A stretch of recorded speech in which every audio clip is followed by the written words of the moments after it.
Monty was just running around here like an idiot a minute ago. You know, we've got two sides of the brain, thinking side and reacting side. He was more reacting than thinking. A little bit of thinking, which is why he keeps coming and standing next to me. But mostly reacting side of his brain. So those are kind of the concepts behind this and what we're going to do. That third thing that we're going to work on is direction. So once we have, is changes of direction. So once we have direction and speed, we're going to work on changes of direction, which is turns. Very, very easy for a horse to just run around in a circle and disengage. So with him, because he's so high energy, I can tell already we're going to do more turns. The more he has to turn, the more he has to stop and think about his feet. It forces him to go into his thinking side of his brain versus reacting. They have 4 feet. It's not as easy for them to turn as it is for us. We can pivot, they cannot.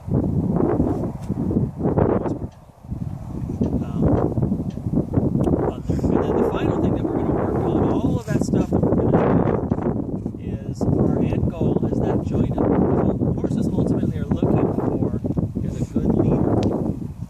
And all of this is about showing the horse that you can be that good, effective leader for them.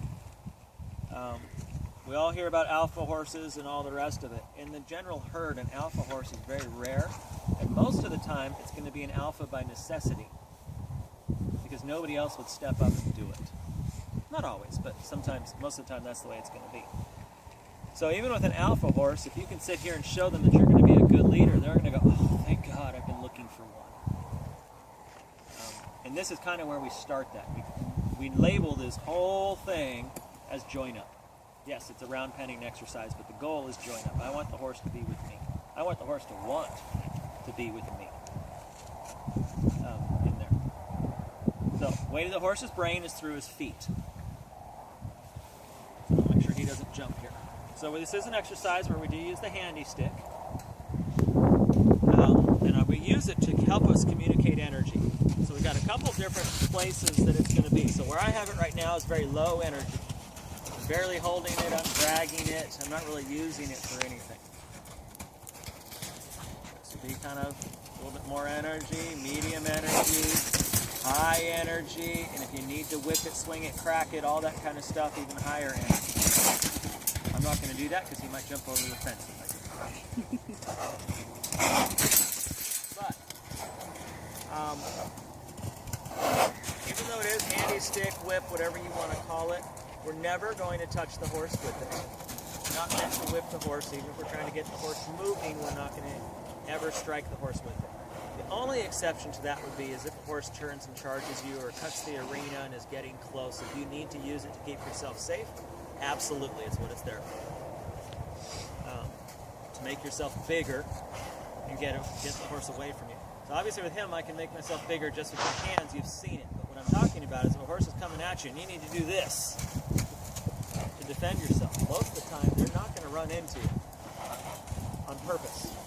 You suddenly make yourself bigger as a defense. The final part of the safety portion of the stick is, one rule I like to have is if you can touch the horse with the stick, you're too close. Until that point where you ask the horse to come into your space, if you can touch him, you're too close. Now, with Armani, it's probably not going to be an issue. Nice little jump there, buddy. Because he's moving out a whole lot.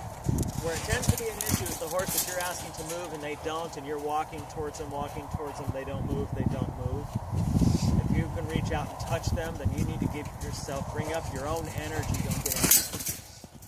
Especially a horse that's standing still. A lot of times their reaction to energy and trying to find that right level might be to kick or swing or something. You don't want to be in the way. Obviously with him, I can about look at him and he's going to leave. Alright, so what I'm going to start doing with him here,